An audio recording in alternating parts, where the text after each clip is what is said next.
Noida greater Noida market का एक और प्रोजेक्ट आ गया। एक और मोस्ट अवेटेड प्रोजेक्ट का रेरा रिसीव हो गया और ये प्रोजेक्ट है शोभा ग्रुप का शोभा ओरम, जो कि सेक्टर 36 ग्रेटर नोएडा में। ये प्रोजेक्ट बाकियों से क्यों अलग है? प्रोजेक्ट तो हर महीने हर हफ्ते नोएडा के अंदर ग्रेटर नोएडा में या नोएडा एक्सटेंशन में लॉन्च होते रहते हैं। शोभा का ये प्रोजेक्ट क्यों अलग होने वाला है बाकियों में, और इस प्रोजेक्ट के अंदर क्या डिफरेंस है, आज इस वीडियो में यही देखेंगे, यही सुनेंगे, यही मैं आपको बताने जा रहा हूँ कि किन लोगों के लिए ये प्रोजेक्ट बना हुआ है। तो बने रहिए इस वीडियो में मेरे साथ। करते हैं स्टार्ट ये रियल्टी डार्ट का फैक्ट चेक शोभा प्रोजेक्ट के लिए।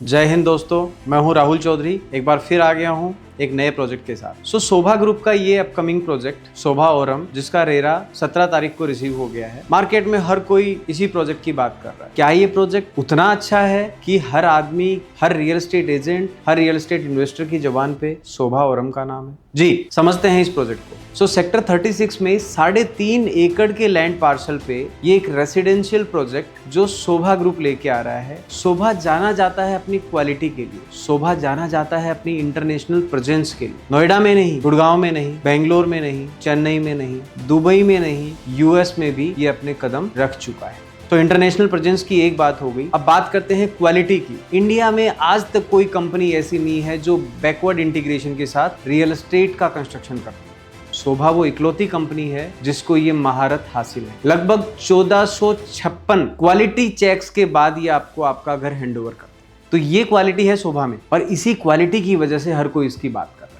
बट जरूरी तो नहीं है कि ये प्रोजेक्ट सबके लिए अच्छा हो सकता है। तो किसके लिए ये अच्छा है? क्या ये इन्वेस्टमेंट के लिए ठीक है? इन्वेस्टमेंट के लिए ठीक है तो क्या इसका प्राइस ठीक है? कैपिटल कितनी अप्रिशिएट हो जाएगी जिसकी उम्मीद हम अगले 2, 3, 4, 5 साल में कर सकते हैं? किस तरीके के पेमेंट प्लान्स आपके लिए इस प्रोजेक्ट में रहने वाले हैं, हम ये सब बातें करेंगे। बट उससे पहले मैं आपको बता दूं, मैंने जो एक वर्ड यूज किया, बैकवर्ड इंटीग्रेशन। बैकवर्ड इंटीग्रेशन का मतलब ये है कि हर एक छोटी से छोटी चीज, वो एक मटेरियल जो कि शोभा के प्रोजेक्ट के कंस्ट्रक्शन में यूज होता है, वो शोभा हैंड पिक करके ही लगाता है। साथ ही साथ बहुत सारे प्रोडक्ट्स, बहुत सारे इंग्रेडिएंट्स ऐसे हैं उस प्रोडक्ट के अंदर जिसमें आप रहने जाओगे, जो कि शोभा खुद मैन्युफैक्चर करता है। जिसमें एक ब्रिक से लेके, जिसमें एक ग्लास से लेके, जिसमें इंपोर्टेड पेंट से लेके, आपके दरवाजों से लेके, आपकी टाइल से लेके, हर वो एक चीज जो आप कंस्ट्रक्शन के अंदर प्लस और माइनस कैटेगरी में जिसकी वजह से किसी प्रॉपर्टी को रखते हो, वो शोभा अपनी ही बनाता है, अपनी ही लगाता है। ये है बैकवर्ड इंटीग्रेशन। जो शोभा का जो लोग होते हैं, जो यहाँ कंस्ट्रक्शन करते हैं, जो लेबर होती है, जो मिस्त्री होते हैं, इन सब लोगों को भी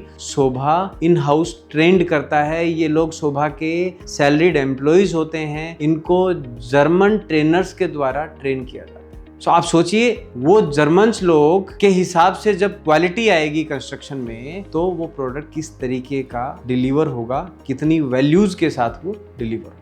ये हमने बात करी ये प्रोडक्ट बाकियों से अलग कैसे है। पर अब हम बात कर रहे हैं कि ये प्रोडक्ट है किसके लिए, कौन ऐसे लोग हैं जिनको इस प्रोजेक्ट में इन्वेस्टमेंट करना चाहिए। देखिए, जब हम क्वालिटी की बात कर रहे हैं तो ये बात तो पक्की है कि ये एंड यूज वाला प्रोडक्ट है, क्योंकि एंड यूजर को ये सब चीजें चाहिए जो इस प्रोडक्ट में होने वाली। अब इसके साथ ही ये इन्वेस्टर के लिए भी उतना ही अच्छा होगा। क्यों? क्योंकि अगर एंड यूजर की डिमांड होगी, अगर उसकी सबसे ज्यादा डिमांड वाला प्रोडक्ट होगा, तो ऑब्वियसली एप्रिसिएशन तो आएगा, प्रॉपर्टी तो अप्रिशिएट करेगी। तो एक इन्वेस्टर के लिए भी एक अच्छा ऑप्शन है। इन्वेस्टर के लिए और अच्छा हो जाता है क्योंकि payment plan construction link payment plan, आपको 5-5, 7% करके पेमेंट देनी है, वो भी अगले 4 साल में। एक एंड यूजर, एक इन्वेस्टर, जिसको रहना हो या जिसको सिर्फ पैसा बनाने के लिए प्रॉपर्टी में पैसा लगाना हो, वो दोनों ही कैटेगरी के लोग इस प्रोडक्ट में इन्वेस्ट कर सकते हैं। जितनी चीजें मैंने बताई वो सब चीजें अभी तक अच्छी बताई, बट जब लोकेशन उस प्रोडक्ट की देखते हैं तो कुछ लोगों के दिमाग में एक कंसर्न आता है कि इस प्रोजेक्ट के बिल्कुल सामने एक गांव है एचर। गांव का होना किसी के लिए नेगेटिव चीज है तो किसी के लिए पॉजिटिव चीज। नेगेटिव इसलिए है कि लोगों को लगता है कि रास्ते में किसी तरीके की कोई न्यूसेंस ना क्रिएट करे। पर मैं आपको बता दूं, जिस जगह पे नोएडा ग्रेटर नोएडा में आज हम रह रहे हैं या जहां आप ये आशियाना देख रहे हैं, मैं आपको ये प्रॉपर्टी बता रहा हूं, वहां पे अब गांव भी बहुत डेवलप हो चुके हैं। वो माइंडसेट बिल्कुल डिफरेंट हो चुका है। अच्छी बात यह है कि जब आपके पास में, आपकी सोसाइटी के पास में अगर गांव है, तो वहां पे आपको लेबर, आपकी काम वाली बाई, ये सब बहुत आसानी से मिल जाता है। आपको वेजिटेबल्स, फ्रूट्स बहुत इजीली अवेलेबल हो जाए, तो ये एक बेनिफिट। और जब शोभा की बात करते हैं और आप जब एक ग्रुप हाउसिंग सोसाइटी में रह रहे होते हैं तो सराउंडिंग में क्या है उससे ज्यादा आपको लेना देना होता नहीं। बट ये पॉइंट जरूर है कि इसके बिल्कुल सामने एक गांव है जिसका नाम है एचर। तो आप इसको किस तरीके से देखते हो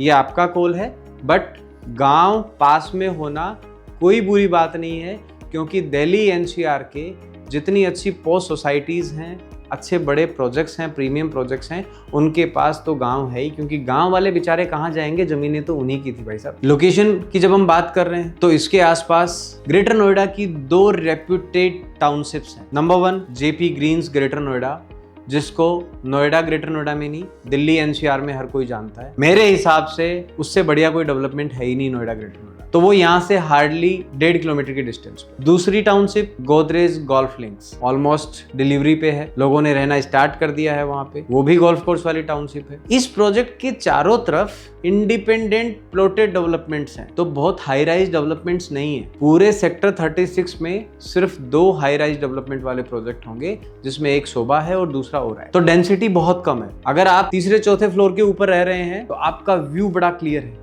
किसी तरीके की कोई ऑब्स्टेकल नहीं है, दूर दूर तक आप देख रहे हैं। कनेक्टिविटी की बात करें तो यमुना एक्सप्रेसवे और ईस्टर्न पेरिफेरल एक्सप्रेसवे बहुत ज्यादा दूरी पे नहीं है। 130 मीटर वाइड रोड जो कि नोएडा और नोएडा एक्सटेंशन को और ग्रेटर नोएडा को कनेक्ट करती है, वो रोड भी यहाँ से ज्यादा डिस्टेंस पे नहीं है। हार्डली 1.5 किलोमीटर की डिस्टेंस पे आपको इस रोड की कनेक्टिविटी मिल जाती है। मेट्रो स्टेशन जो डेल्टा 1 का मेट्रो स्टेशन है वो तकरीबन 2 किलोमीटर की डिस्टेंस पे है, जो कि एक फंक्शनल मेट्रो स्टेशन। ये एरिया पूरी तरीके से बसा हुआ एरिया है। तो ये लोकेशन की और कनेक्टिविटी की बात। अब सबसे मोटी बात कि कैपिटल एप्रिशिएट होगी या नहीं होगी, रेट क्या आएगा। रेट टेंटेटिवली 15,000 रुपए पर स्क्वायर फीट के आसपास रहने वाला है। अगर आपको महंगा लगता है तो मैं आपको बता दूं, करंट डेवलपमेंट्स के हिसाब से थोड़ा सा महंगा है, और महंगे होने के पीछे बहुत सारे रीजंस हैं, जिसमें एक ब्रांड की वैल्यू, जिसमें कंस्ट्रक्शन की क्वालिटी जो बाकी डेवलपर्स के कंपैरिजन में 2,000-3,000 रुपए पर square feet extra cost developer के लिए करती है, और वही वो आपसे चार्ज करता है। बट उसके पीछे आप फ्यूचर में एप्रिसिएशन अच्छे खासे कमा जाओ। तो रेट के ऊपर ज्यादा दिमाग नहीं लगाते हैं, क्योंकि डेवलपर उसमें कितना मीठा डाल रहा है वो उतना ही मीठा उसको बनाएगा। तो एप्रिसिएशन क्यों आएगा? एप्रिसिएशन इसलिए आएगा जी क्योंकि शोभा का पहला प्रोजेक्ट, क्वालिटी में कोई कंप्रोमाइज नहीं, टाइम पे डिलीवरी, पेमेंट बहुत छोटी इंस्टॉलमेंट्स में आपको देना है। आप जिस लोकेशन पे रह रहे होंगे वो एक इंटरनेशनल वेन्यू बनने वाला है। आज से 1 महीने बाद में, जिस दिन मैं वीडियो बना रहा हूँ उससे 1 महीने 1.5 महीने बाद में जेवर एयरपोर्ट से, नोएडा इंटरनेशनल एयरपोर्ट से फ्लाइट उड़ने स्टार्ट हो जाएंगे। जब लोग यहाँ पे आएंगे, जहाज से उतरेंगे, वो आपके नाते रिश्तेदार, जानकार, दोस्त कोई भी हो सकते हैं, और उनको अगर ग्रेटर नोएडा या नोएडा में आशियाना ढूंढना होगा तो वो सबसे पहले पता है किसको प्रेफर करेंगे? वो प्रेफरेंस देंगे शोभा को, वो प्रेफरेंस देंगे गोदरेज को, वो प्रेफरेंस देंगे प्रेस्टीज को, वो प्रेफरेंस देंगे कल्पतरू को। क्यों? क्योंकि उन्होंने उन डेवलपर्स के नाम सुने हुए हैं, और इसी वजह से उसकी डिमांड बढ़ेगी, और डिमांड और सप्लाई का गेम है, और आपकी प्रॉपर्टी की वैल्यू बढ़ेगी। सराउंडिंग में आज भी बहुत सारे प्रोजेक्ट्स ऐसे हैं जो इस लोकेशन पे 18,000 रुपए से लेके और 22-23,000 रुपए पर स्क्वायर फीट की रेट पे बिक रहे हैं, हार्डली 3 किलोमीटर की रेडियस का। प्रोडक्ट महंगा नहीं है, शोभा के ब्रांड के साथ। सो ये था इस प्रोजेक्ट के बारे में। प्रोडक्ट छोटा है बट क्वालिटी, लोकेशन गांव के सामने है बट गेटेड कम्युनिटी में है, रेट महंगा है बट बहुतों से अभी भी सस्ता है। कॉल आपको लेना है कि प्रोडक्ट में इन्वेस्टमेंट करें या नहीं करें। डिस्कशन के लिए मैं रेडी हूं, फोन नंबर मेरा नीचे दिया हुआ है, आप एक बार बात करिएगा। 2 दिन का हमारे पास टाइम है, 2 दिन के अंदर इस प्रोजेक्ट की EOIs कंप्लीट हो जाएंगी, बुकिंग प्रायोरिटी जनरेट हो जाएगी, 28 और 29 तारीख को इसका अलॉटमेंट हो जाएगा। 400 अपार्टमेंट वाले इस प्रोजेक्ट को बिकने में 1 ही दिन का टाइम लगेगा। आप इस कश्ती में सवार होना चाहते हैं या नहीं, कॉल आपका, नसीब आपका। कैसा लगा आपको मेरा ये वीडियो? अगर अच्छा लगा तो लाइक जरूर करें। आपको लगता है कि ये इन्फॉर्मेशन किसी के काम की है तो शेयर कर दो, और चैनल को सब्सक्राइब जरूर कर देना, क्योंकि अगले प्रोजेक्ट के फैक्ट चेक में हम जरूर मिलेंगे। तब तक के लिए जय हिंद।